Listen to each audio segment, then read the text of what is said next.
family, welcome to CCB's Lent devotional. Each week we pause for a few minutes to pray, reflect and fix our eyes on Jesus in the lead up to Easter. Lent is a time when we're invited to journey through the wilderness with Jesus towards the cross and resurrection. I'm going to be real with you, this Lent has definitely felt more like a wilderness experience than other Lents, and this past week in particular has been a bit of an emotional roller coaster for me. I'm on a bit of a lifelong journey of learning how to process my emotions in a healthy way without avoiding them or running to false comforts. And so in this short reflection, I want to just share a few things that Jesus has been teaching me along the way. So firstly, knowing that we are loved. I've been reflecting recently on the baptism of Jesus, which is found in Matthew chapter 3, verses 13 to 17.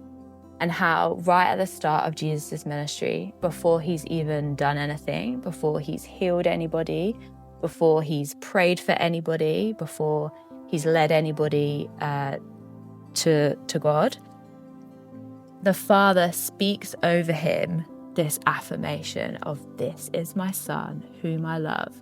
With him I am well pleased." Jesus hasn't done anything to earn this or prove this or show himself worthy of this. The Father has spoken his identity over him, that he is loved and that he is a son. And this is so important for us to know and to remember, that whatever happens in life, the good and the bad, that we are loved first and foremost.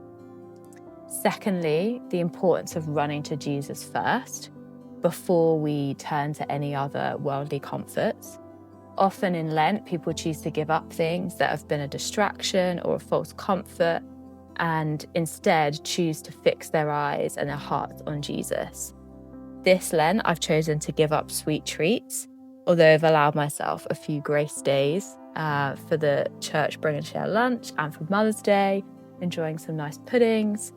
And it's been a real eye-opener to me, the number of times when I've been craving a sweet treat, sugar, chocolate, and it's often when I'm feeling stressed or anxious or sad, when I've had a hard day at work and I just really want a sweet treat to pick me up. And it's in those moments that I need to turn and run to Jesus first and bring the emotion of the day and all that's happened to him first and foremost. A practice that I have been trying to introduce into my life, that I've started this Lent also, is sitting in silence for 30 minutes. And so I'll get comfy in a chair, I'll put a 30-minute timer on my phone, and I'll just sit there with Jesus and I'll process how I'm feeling, what I'm thinking with him, and then just sit and be still and allow him to be present with me, allow him to speak into my life. And it's in those times that I've been reflecting on those words that Father God spoke to Jesus at his baptism. "This is my Son, whom I love. With him I am well pleased."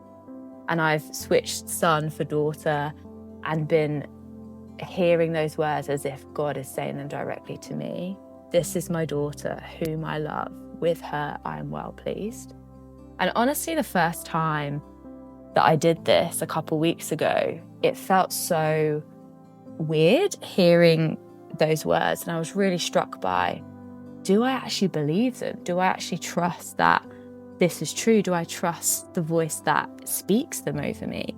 And so it's been a journey of kind of re-remembering and relearning that the Father loves me first and foremost before I've done anything, before I've achieved anything at work or had a good day.